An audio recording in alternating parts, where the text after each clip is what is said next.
저희가 요한복음 4장 통해서 우물가에서 예수님을 만난 여인의 이야기를 계속 나누고 있습니다. 이 여인이 예수님을 만나고 나서 인생의 목마름이 해결됩니다. 너무 기뻤어요. 그래서 물동이를 버려두고 마을로 들어갑니다. 왜냐하면 예수님을 전하지 않고는 견딜 수가 없는 거예요. 너무 기뻐서. 자기를 무시하고 그리고 조롱했던 사람들임에도 불구하고 나를 구원하신 예수님의 사랑과 감격이 너무 기뻐서 달려갑니다. 저는 오늘 말씀 듣는 우리 안에 예수님 만난 이 구원의 기쁨과 감격이 회복되는 은혜가 있기를 간절히 원합니다. 예수님을 만나면 전하고 싶습니다. 요한복음 1장에 보면 안드레가 예수님을 만나요. 그리고 곧장 자기 형제 베드로에게 가서 예수님 만났다고 전합니다. 또 빌립이 예수님을 만납니다. 그리고 자기 친한 친구 나다나엘을 찾아가서 예수님을 만났다고 전합니다. 예수님을 만나면 사랑하는 가족에게, 친구에게, 이웃에게 예수님을 전하게 됩니다.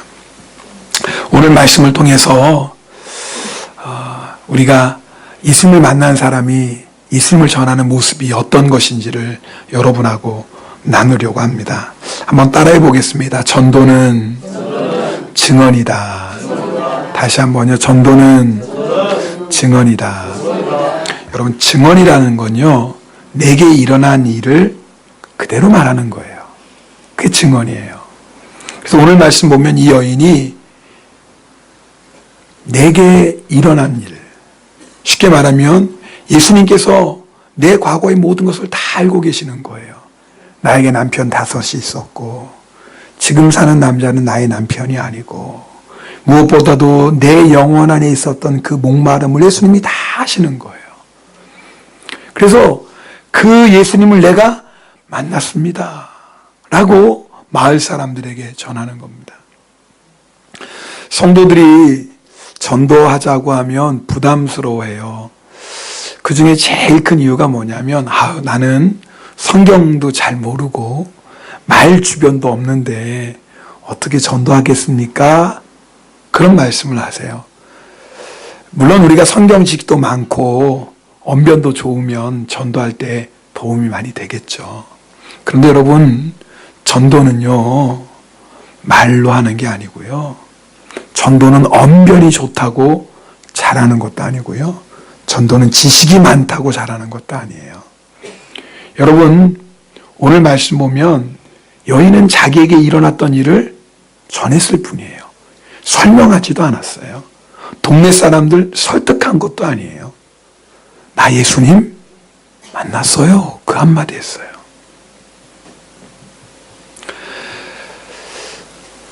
오늘 전도에 대한 말씀 듣는데 여러분 마음 안에 나는 성경도 잘 모르고 언변도 없고 말도 잘 못하고 그러니까 전도 난 못해, 그런 마음이 가지고 계신 분이 있다면 오늘 이 여인을 보고 위로받고 힘을 내시기를 축복합니다. 오늘 여인이 한 말 없어요. 그저 예수님이 나에게 행하신 일을 그대로 전했을 뿐인데 놀라운 건 그 여인의 이야기를 듣고 많은 동네 사람들이 예수님께로 나오더라 그 말이에요. 사도 바울이요, 아덴이라는 곳에서 전도를 했어요. 지금의 아테네예요. 그 당시에 이 아덴이라는 곳은요, 최고의 학문의 도시였고 철학의 도시였어요. 바울이 아덴에서 전도를 하는데 보니까 다들 철학자고 다들 지식인이에요. 여러분, 바울도 공부할 만큼 한 사람이잖아요. 그래가지고 바울이 아덴에서 전도할 때는 자기의 학문을 가지고 자기의 학식을 가지고 복음을 전했던 것 같아요. 그런데 바울이 전도했던 곳 가운데 가장 힘들었던 곳이, 육체적으로가 아니라 가장 열매를 맺지 못했던 곳이 아덴이었어요. 다른 곳에서는 핍박도 있었고 환란도 있었지만 많은 사람들이 예수님을 믿었는데 유독 아덴에서는 구원받은 사람들이 손에 꼽을 정도였어요. 아마 바울이 아덴을 떠나면서 생각했던 것 같아요. 왜 아덴에서는 그렇게 구원의 역사가 없었을까? 아, 그렇구나. 내가 가지고 있는 지식으로, 나의 언변으로 내가 예수님을 전하려고 했으니 그래서 주님께서, 성령님께서 역사하실 수가 없었구나. 그래서 바울이요, 고린도에 가면서 한 가지 결단한 게 있어요. 그것이 고린도전서 2장 1절 2절 말씀인데요. 우리 이 말씀을 함께 읽겠습니다. 같이 읽습니다. 형제들아, 내가 너희에게 나아가 하나님의 증거를 전할 때에 말과 지혜의 아름다운 것으로 아니하였나니 내가 너희 중에서 예수 그리스도와 그가 십자가에 못 박히신 것 외에는 아무것도 알지 아니하기로 작정하였습니다. 바울이 작정하고 고린도 온 거예요. 뭐예요? 내가 이제는 하나님을 증거할 때에 말과 지혜의 아름다운 것으로 하지 않겠다. 이게 뭐냐면 쉽게 말하면 수사학이에요. 내가 가지고 있는 생각, 나의 감정을 사람들이 잘 이해하고 설득력 있게 전하는 기술, 이제 그거 하지 않겠다 그 말이에요. 나의 언변으로, 나의 학식으로, 내가 배운 것으로 전도하지 않겠다 그 말이에요. 이제 나는 오직 뭐예요? 예수 그리스도의 십자가만 전하겠다고 아주 결심을 해요. 바울이 체험했거든요. 복음을 전하는 것은, 전도하는 것은 말의 능력이 있는 게 아니라, 지식에 있는 게 아니라, 학문에 있는 게 아니라 예수 그리스도 이름이 능력이고요, 십자가가 능력이고요, 부활이 능력이에요. 여러분, 우리가 예수님을 믿고 내가 구원받았다는 구원의 확신, 이 확신 가지고 예수의 이름을 전하면, 내가 구원받았다는 이 감격을 가지고 십자가를 전하면 반드시 성령님께서 역사하십니다. 그러면 짧은 말이라도 마음의 문이 열리고 예수 믿는 구원의 역사가 일어나는 것이고, 할렐루야. 그렇기 때문에 우리가 내가 성경 지식이 부족하다고 해서, 내가 말 잘 못한다고 해서 그것이 예수님을 전하지 않는 이유가 될 수 없다 그 말이에요. 또 어떤 분들은 전도하자고 하면 이런 말씀이에요. 아, 목사님, 제가 사는 게 좀 그래요. 쉽게 말하면, 아, 내가 엉터리처럼 사는데 어떻게 나 같은 사람이 예수 믿으라고 전하겠습니까? 그래도 다른 사람이 볼 때도 정말 예수 믿는 것처럼 똑바로 살고, 아, 그래야지 예수 믿으라고 전도하는 거 아니겠습니까? 물론 여러분, 우리가 예수님 믿고 말씀대로 살고 우리의 삶이 변화되는 것은 너무나 중요합니다. 두말할 필요 없죠. 네. 내가 정말 예수 만나고 이렇게 변화되었습니다. 예수 만나고 내가 이렇게 새로운 인생을 살고 있습니다. 보세요, 내가 예수 만나고 나서 사람이 완전히 바뀌었어요. 이렇게 말할 수 있다면 얼마나 좋겠어요. 그러니까 이렇게 말할 수 없는 사람은 뭐예요? 전도도 잘 못하는 거예요. 행여나 전도했다가, 야, 너나 똑바로 예수 믿어, 다른 사람 전도할 생각 하지 말고, 이런 말 들을까 봐 차마 전도 못하는 분들도 계시더라고요. 여러분, 우리가 꼭 알아야 될 것이 하나 있습니다. 당연히 우리는 예수 믿고 우리의 삶이 변화되고 성도에 합당한 삶을 살아야죠.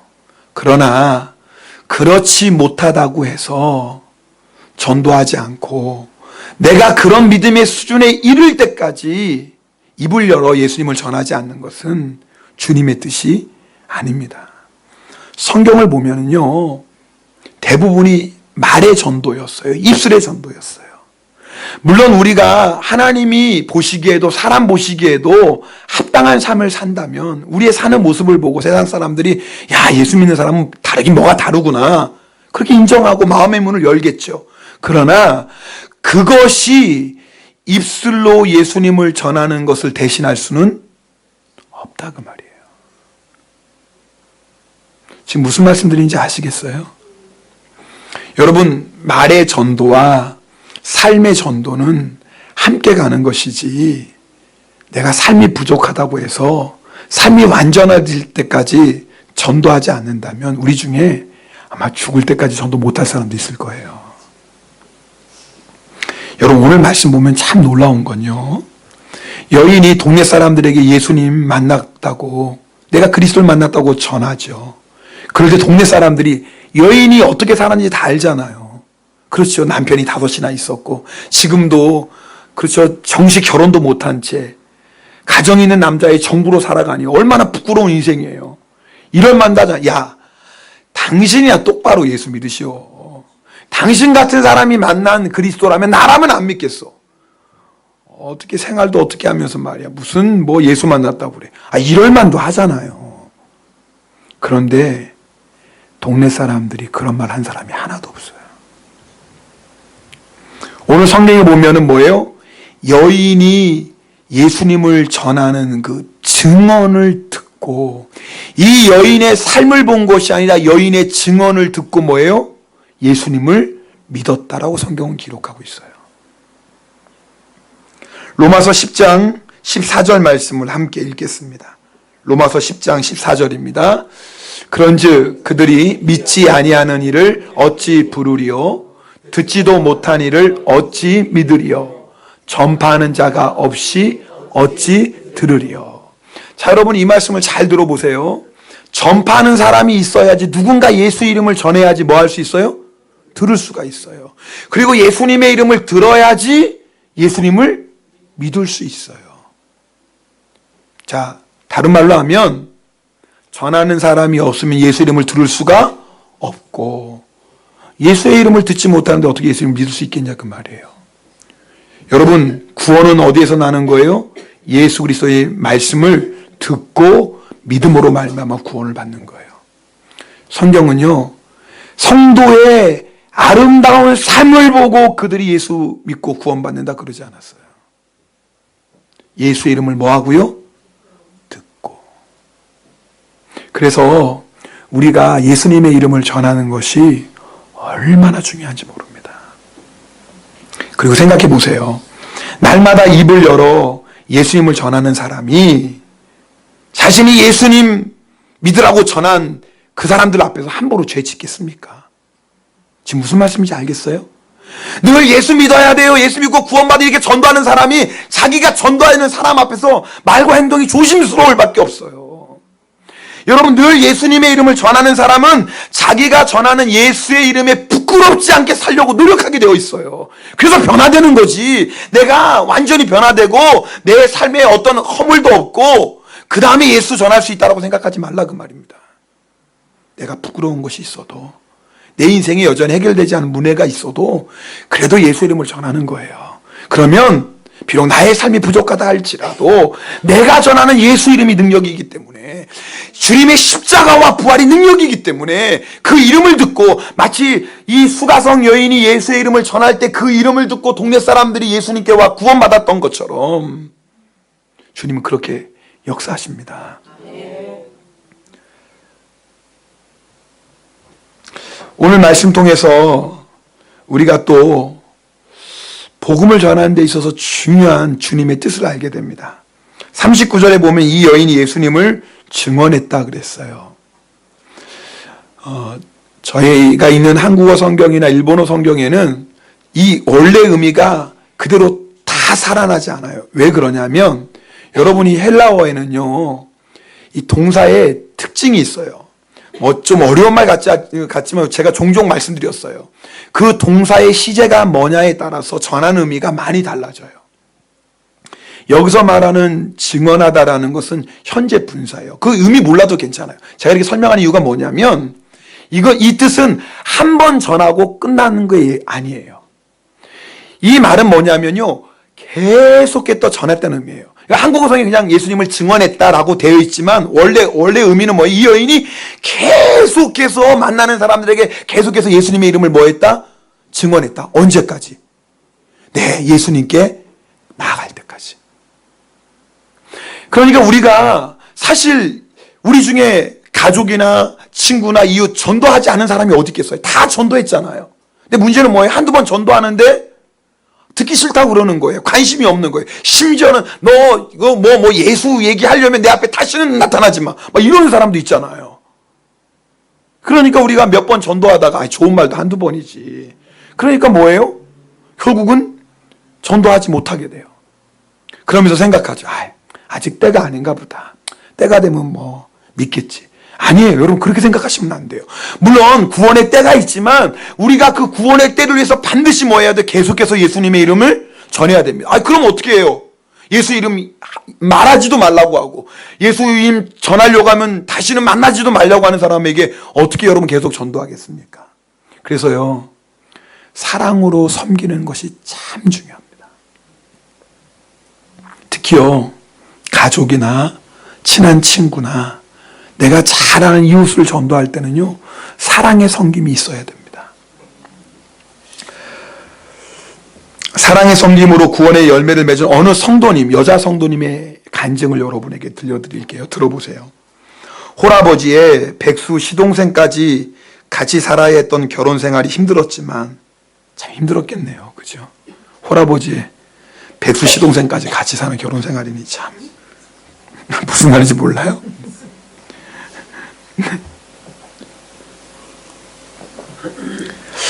그래도 남편이 내 말을 잘 들어주니 살 수 있었습니다. 그러나 결혼한 지 13년 만에 남편의 외도가 시작되었습니다. 그리고 집을 나갔습니다. 남편이. 얼마 안 있어 시아버님이 치매가 발병했습니다. 정말 죽을 것 같아. 정말 죽을 것 같겠죠. 이혼하려고 발버둥을 쳤지만 남편이 이혼해 주지 않았습니다. 참 정말 깜깜하지 않습니까? 근데 아는 사람의 소개로 목장, 쉽게 말하면 우리 속회예요. 속회와 수요 예배에 참석해서 말씀의 은혜를 받고 눈물도 흘렸지만 속회 모임 때마다 충성할 수 없는 이유를 제가 댔습니다. 남편도 바람나서 집에 안 들어오는데 이런 상황에서 치매 시아버지 부양 안 한다고 누가 나를 정죄하겠느냐. 그렇잖아요. 그럼에도 불구하고 속회의 가족들은 사랑과 충성으로 저를 감싸주었고 결국은 저도 그들에 의해서 예수님을 믿게 되었습니다. 예수님을 믿고 나니까 제가 피해자가 아니라 가해자라는 것을 깨달았습니다. 가난한 집에 시집 와서 시아버지와 시동생을 모신다는 이유로 무시하며 얼마나 내 마음대로 군림하고 살았는지요. 저의 교만과 이기심을 눈물로 회개합니다. 하루 종일 쫓아다니며 엉뚱한 소리를 하고 직장도 못 나가게 하시는 아버님이 원망스러워서 하나님이 빨리 데려가시면 좋겠다고 생각을 하면서도 그러면서도 아버님을 모시고 살면 남편이 생활비를 준다고 하니까 인질처럼 모시고 살았습니다. 저는 뼛속까지 나밖에 모르는 이기적인 죄인입니다. 아버님의 치매가 악화되어 결국 요양원에 모시게 됐는데 요양원 가는 그날 차 안에서 제가 아버님 그동안 저랑 사시느라 고생하셨어요 하니 아버님은 운전하고 있는 아들은 알아보지도 못하시면서 아니에요 아주머니 그동안 고마웠어요 수고했어요. 자기도 아는 거예요. 고마웠어요 수고했어요. 그 말이 꼭 하나님이 잘했다고 주시는 상 같아서 감사의 눈물을 흘렸습니다.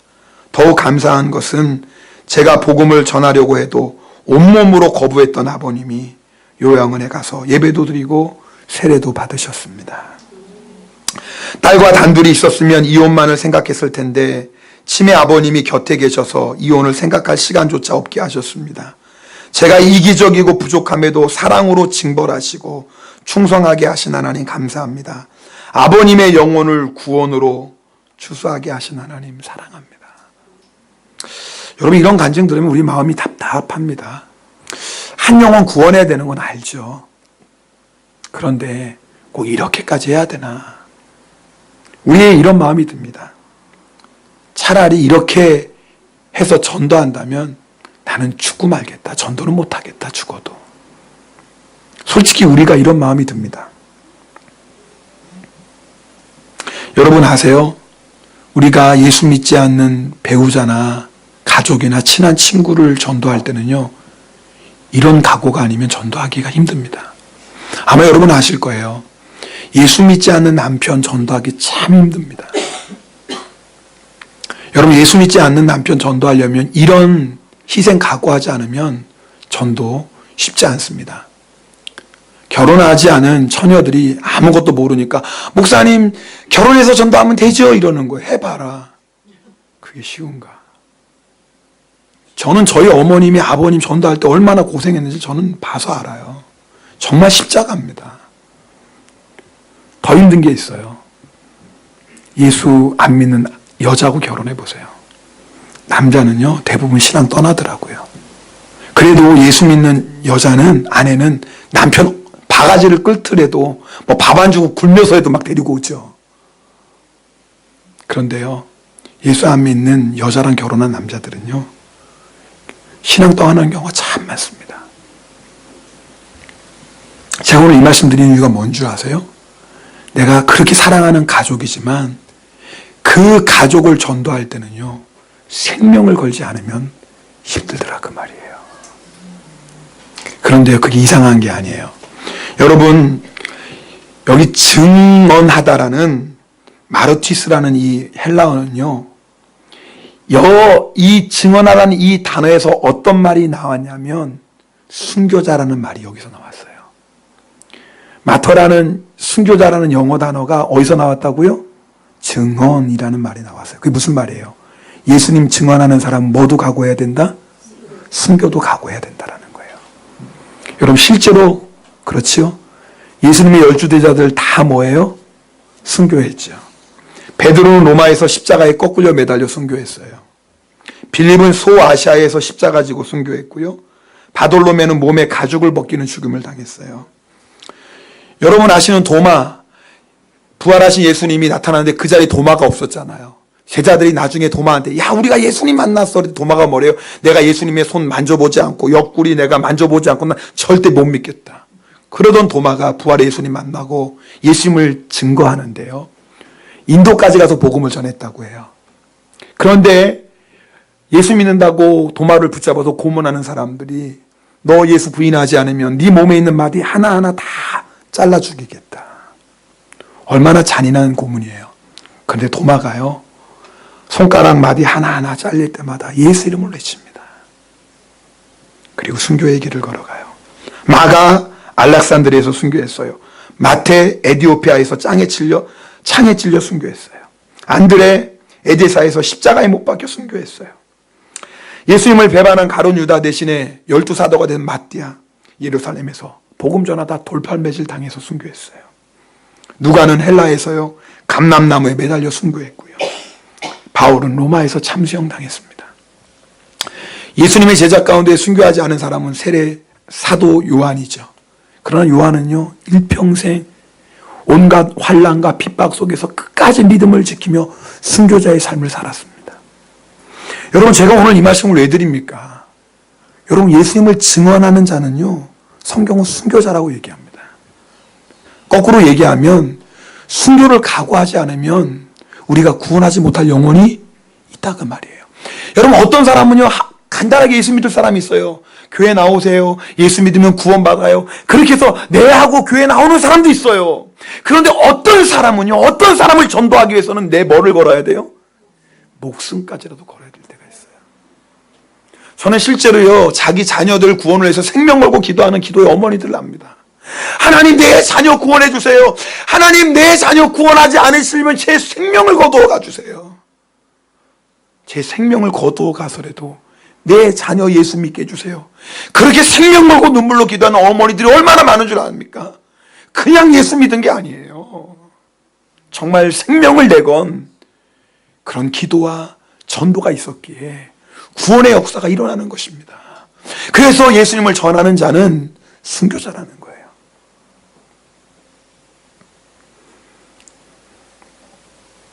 사도 바울이 고린도 교회 성도들에게 이렇게 말씀합니다. 고린도전서 4장 15절 말씀 함께 읽겠습니다.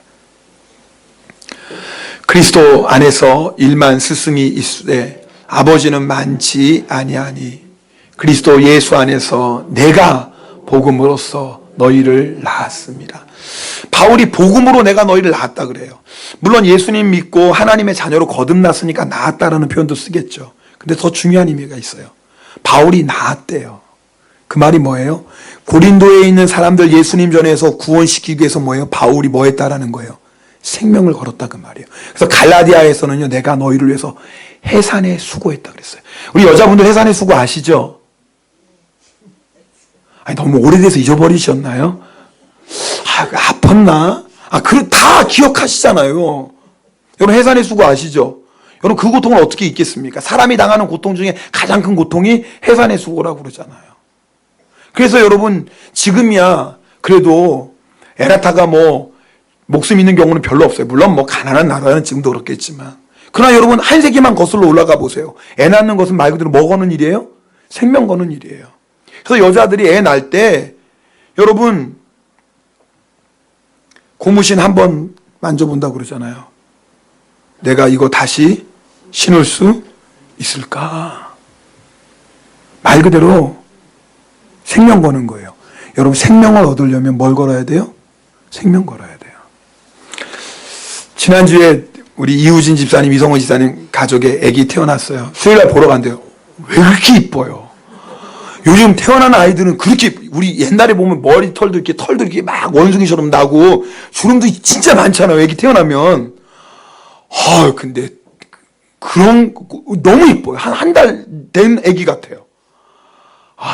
그냥 또 보니까 애 하나 또 낳고 싶고 말이에요. 주책이에요, 제가. 저희 아내한테는 그런 얘기 하지도 마세요. 그런데, 이성은 집사님이 이제 분만실 가서 아기를 낳는데 얼마나 고통스러웠겠어요. 근데 이제 우리 남편 되시는 이우지 집사님도 같이 들어갔는데 나중에는 남편이 막 울더래요. 너무 고통스러워하니까. 아마 그 고통을 보는 남자들의 마음은 똑같을 거예요. 내가 대신 고통 당할 수만 있다면 당하겠다는 그런 마음이에요. 아마 그 아내가 분만하는 고통을 옆에서 지켜보는 남편이라면 다 그런 마음 가질 거예요. 근데 진짜 남자가 한번 해산에 고통을 하면 그다음 절대 둘째 낳자는 얘기는 안 할 거예요. 그러니까 제가 우리 아내한테 자꾸 넷째 낳자 하는 얘기도 제가 안 겪어봐서 그러는 거예요. 진짜 그 고통을 맛보세요. 누가 쉽게 얘기하겠어요? 그런데 여러분, 바울이요, 내가 고린도 교회 성도들을 위해서, 갈라디아 성도들을 위해서 뭐 했다고요? 해산의 수고를 했대요. 그 말이 뭐예요? 한 사람 예수 믿고 예수 믿은 한 사람이 믿음으로 서기까지 내가 생명을 걸고 수고했다라는 거예요. 그 해산의 수고 없이 어떻게 영혼이 구원받고 해산의 수고 없이 어떻게 구원의 역사가 일어나겠어요?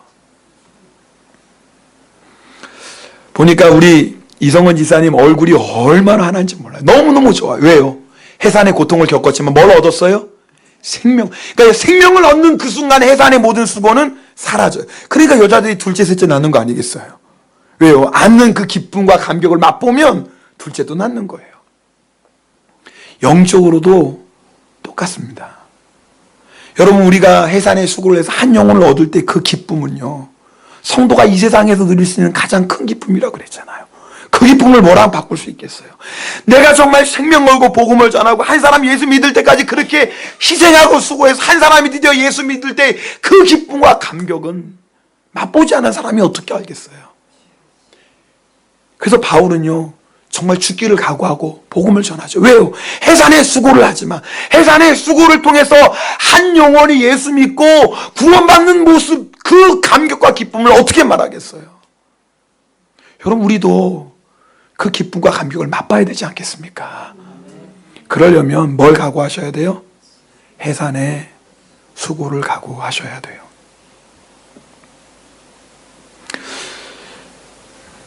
예수님께서 이렇게 말씀하셨어요. 요한복음 12장 24절 말씀 우리 함께 읽겠습니다. 같이 읽습니다. 내가 진실로 진실로 너희에게 이르노니 한 알의 밀이 땅에 떨어져 죽지 아니하면 한 알 그대로 있고 죽으면 많은 열매를 맺느니라. 여러분, 한 알이 밀이 땅이 떨어졌어요. 떨어졌으면 이제 둘 중에 하나예요. 썩든지 그대로 있든지. 저는 이 말씀을 이렇게 해석할 수도 있겠어요. 우리가 다 예수 믿었어요. 근데 이제 우리는 내가 예수 믿고 내가 죽어져서 나의 죽음을 통해서 많은 구원의 열매를 맺을 것인지, 아니면 나 죽기 싫어요, 발버둥 치면서 안 죽으려고 발버둥 치면서 그냥 한 알 그대로 끝나든지. 여러분, 이제는 우리 예수 없이는 살 수 없잖아요. 예수 없이도 살 수 있는 분들이 오늘 좀 오신 것 같아요. 우리는 예수 없이 살 수 없잖아요. 여러분, 우리가 세상에 금은보화 준다고 예수님 바꿀 수 있겠어요?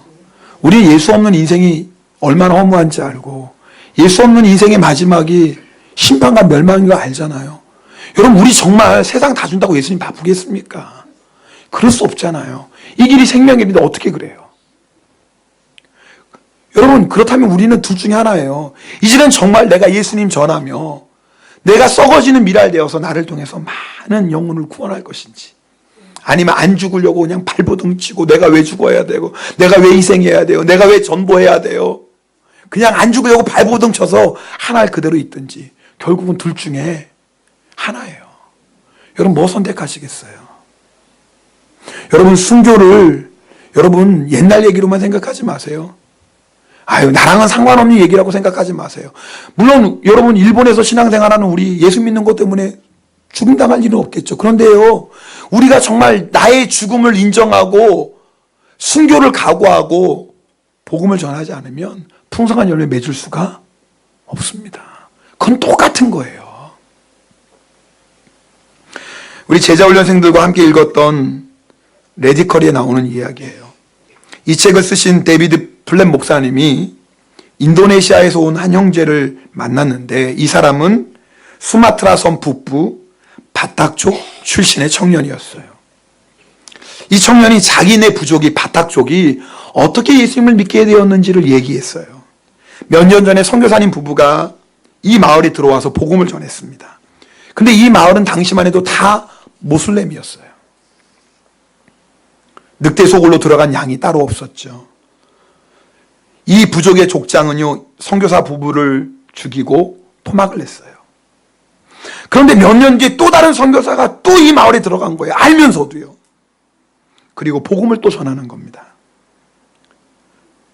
예전에 살해됐던 선교사 부부가 하던 이야기와 똑같은 얘기를 계속하는 거예요. 수장이 이상한 생각이 들었겠죠. 똑같은 얘기를 또 하네. 죽였는데 또 오네. 도대체 무슨 얘기를 하고 싶어서 죽였는데 또 들어올까? 그래서 그 얘기를 귀를 기울이기 시작합니다. 들어보니 믿을 만한 얘기예요. 그렇게 해서요, 족장이 예수를 믿고, 여러분, 족장이 예수 믿으면 뭐예요? 그 부족은 다 예수 믿잖아요. 지금은 수마트라 섬 북부에 약 300만 명 이상의 바타족 그리스도인들이 살고 있다고 합니다. 정말 예수님 말씀 그대로예요. 하늘의 밀이 땅에 떨어져 썩으니까 300만 명의 구원의 열매를 맺습니다. 여러분, 이 얘기는 우리 얘기예요. 여러분, 우리가 이런 마음으로 일본 땅에 살지 않으면 이 땅 복음화 안 됩니다. 많은 분들이 일본 복음화 잘 안 돼요, 일본 전도 잘 안 돼요. 물론 그럴 수 있죠. 근데 여러분, 오늘 말씀을 통해서 일본 땅에 복음의 열매가 맺혀지지 않는 이유가 뭐겠어요? 죽지 않는 거예요. 물론 다 그런 건 아니겠지만 일본 분들은요, 자기가 예수 믿어도 자녀들에게 예수 믿으라는 소리 잘 안 하신대요. 종교는 다 자기 소관이니까 네가 예수 믿으면 좋고 안 믿으면 어쩔 수 없이, 이런 마음이, 물론 다 그런 건 아니겠죠. 자기의 가장 친한 친구에게도 예수 이름 잘 전하지 않는데요. 제가 예전에 일본인 목사님 만났어요. 그분은 회사 생활을 오랫동안 하시다가 이제 뒤늦게 예수님 만나고 목회자가 되신 분이에요. 제가 그분에게 물어봤어요. 목사님, 왜 일본은 이렇게 예수 믿는 사람이 적을까요? 일본인 목사님에게 물어봤어요. 그랬더니 그 목사님이 주저하지 않고 한 가지 얘기를 합니다. 자기에게 있었던 얘기를.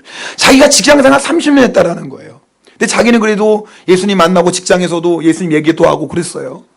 그런데 자기의 친한 상상가요 동료가 죽었어요.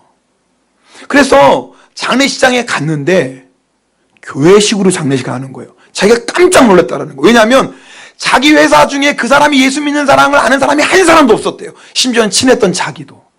30년 동안 함께 시장생활, 회사생활 했는데도. 그러니까 자기가 예수 믿었는데도 30년 동안이나 아무에게도 예수 이름 안 전한 거예요. 여러분, 예수님 이름 전하면 손해 오죠. 여러분, 직장 사람들 다 예수 믿는데 나 혼자 예수 안 믿, 나 혼자 예수 믿는다고 속된 말로 왕따 당하죠. 이짐에 당하지 않겠습니까? 내가 예수 믿는다고 믿음으로 살면 승진하는 데도 지장이 있을지 모르겠죠. 여러 가지 어려움이 있겠죠. 상사의 눈이 찍히겠죠. 그러니까 이것저것 생각하니까 계산하니까 뭐예요? 결론은 아유, 예수 믿어도 나 혼자 믿고 절대 주변에 예수 믿으라고 얘기도 하지 말고 예수 믿는 티도 내지 말자. 그러면 어떻게 구원의 역사가 일어나겠습니까? 여러분, 우리가 그럴 수 있잖아요. 내 옆에 예수 안 믿는 사람이 있는데도 복음 전해야 되니까 신경도 써야 되지. 예수 믿으라고 전하면 또 내가 뭐 물질도 들어가야 되지. 예수 믿어 전하면 이것저것, 여러분, 우리가 손해보는 것도 있잖아요. 여러분 아시잖아요. 전도해 보신 분은 아실 거예요. 또 그걸 이용하는 사람들이 있잖아요. 마치 교회 한번 나가줄 테니까 이렇게 하라고. 이런 사람도 있잖아요. 노골적으로. 그러니까 이것저것 계산하니까 뭐예요? 아, 예수 이름 안 전하는 게 속 편하겠다. 여러분, 우리가 순교를 각오하지 않으면 일본 땅에서도 복음 못 전합니다. 내 가족 하나 전도 못 합니다. 순교 각오하지 않으면. 하물며 내 친한 친구와 이웃을 어떻게 전도하겠습니까? 한두 번 말할 수 있겠죠. 그러나 이 여인처럼 그 사람들이 주님 앞에 나올 때까지 끊임없이 예수를 증거하려면 무슨 각오가 있어야 돼요? 순교에 대한 각오가 있어야 됩니다. 그런데 걱정하지 마세요. 따라합시다. 우리는 이미 죽었다. 사실 성경 보면 우리는 이미 죽었대요. 우리 갈라디아서 2장 20절 말씀 함께 읽겠습니다. 갈라디아서 2장 20절 말씀입니다.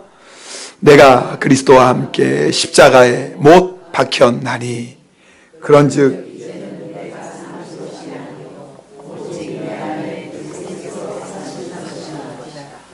이제 내가 육체 가운데 사는 것은 나를 사랑하사 나를 위하여 자기 자신을 버리신 하나님의 아들을 믿는 믿음 안에서 사는 것이라. 성경 보니 우리는 이미 예수님과 함께 십자가에 못 박혔다. 이 말이 뭐예요? 이미 우리는 죽었다. 믿으십니까? 이미 우리는 죽었어요. 이젠 누가 주인이세요? 예수님이 주인이세요. 제가 말씀드렸잖아요. 어차피 우리는 죽은 목숨이에요. 근데 뭐 살려고 발버둥 칩니까? 어차피 죽었는데. 그죠? 옆에 분 손은 꼭 잡고 인사합시다. 살려고 발버둥 치지 맙시다. 그럼 이렇게 인사합시다. 우리는 이미 죽었습니다. 우리는 어차피 세상으로 갈 수도 없어요. 영생이 여기 있는데 어디 갑니까? 아멘이죠. 그러면 방법은 딱 하나예요. 죽지 않으려고 발버둥 치지 말고요. 나의 죽음을 인정하세요. 그러면 누가 역사하세요? 예수님이 하세요. 여러분, 전도는요, 우리 힘으로 하는 거 아니에요. 내가 어떻게 내 말로, 내 힘으로 전도하겠습니까? 누가 역사하시는 거예요? 주님이 하시는 거예요. 그런데 내가 죽어야 돼요. 내가 살아있으니까 자꾸 주님의 역사를 가로막고 있어요. 내가 자꾸 살려고 발버둥 치니까 성령님의 역사를 가로막고 있어요. 내가 자꾸 이것저것 계산하면서 손해 안 보려고 하니까 주님이 역사 못해요. 내가 자꾸 왜 나만 희생해야 되냐고 따지니까 주님이 역사할 수 없네요. 그냥 우린 죽었어요. 그러니까 이제 발버둥 치지 말고 주님, 어차피 나는 죽었는데 이제는 내 안에 계시는 예수님 전하겠습니다. 그러면요, 사는 것만 유익이 아니라 죽는 것도 유익입니다. 여러분, 우리가 예수님에 살다가 죽으면 이보다 더 큰 영광이 어디 있겠어요? 그렇잖아요. 내가 예수 위에서 하늘에 미랄되어서 풍성한 열매 맺는다면 이보다 더 복된 인생이 어디 있겠어요? 저는 이 말씀 준비하면서 마음에 기쁨이 있어요. 소망이 생겨요. 주님, 우리 성도들 다 죽으면 일본 땅 복음하는 시간 문제네요. 쉽네요. 어려운 게 아니더라고요. 막 희망이 생기죠? 이 얼굴은 왜 근데 죽상이에요? 목사님 죽으라고 해놓고 죽상 만들어 놓고 또 무슨 희망을 얘기하세요? 뭐 이런 표정인데 희망이 있잖아. 이제는 뭐 하면 돼요? 죽으면 돼. 아니 이미 죽었는데. 할렐루야. 이제는 뭐예요? 순종하는 일만 남았고 전하는 일만 남았어요. 정말 우리를 통해서 주님께서 풍성한 구원의 열매를 맺으시는 그날을 바라보고 우리 이 여인처럼 계속해서 예수님 증거하며 삽시다. 기도하겠습니다.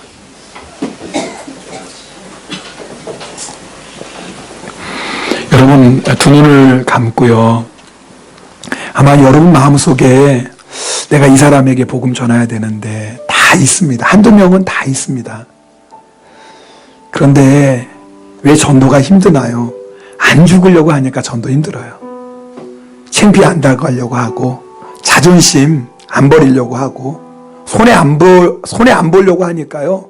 전도가 이렇게 힘들어요. 우리 죽었잖아요. 이제는 예수님이 주인이시잖아요. 이제는 이 길 외에는 우리에게 길이 없잖아요. 여러분 우리가 세상 금은 모아준다고 세상 성공 준다고 예수 떠날 수 있습니까? 우리 이제 못 떠나잖아요. 이게 영생의 길인데요. 이게 생명의 길인데요. 세상에 부귀영화 있어도 그 마지막이 지옥인데 우리 중에 누가 그 길 가겠습니까? 그렇다면 하나밖에 없습니다. 더 이상 안 죽으려고 발버둥 치지 마시고요. 우리 같이 죽읍시다. 아니 우린 죽었습니다. 나의 죽음을 고백하고 내 안에 있는 예수님 증거합시다. 바울 사도처럼 해산에 수고합시다. 해산에 수고하면은요 그 해산의 고통을 잊게 하는 놀라운 구원의 기쁨을 맛보게 됩니다. 저와 여러분들이 정말 일본 땅에서 하늘에 썩어지는 미랄 되어서 하나님 우리를 통해서 풍성한 열매 맺으시면 이것보다 더 기쁜 것이 어디 있겠습니까? 주님 결단합니다. 쓰시옵소서. 내가 부족하고 말이 어눌하고 내 삶에 여전히 힘든 것이 많지만 그래도 내 안에 계신 예수 이름 증거하겠습니다. 주님 나를 통해 수많은 영혼들이 주님을 만나는 구원의 역사를 이루어 주시옵소서. 우리 함께 결단하며 통성으로 기도합니다. 오 할렐루야. 사랑의 하나님 아버지 감사합니다.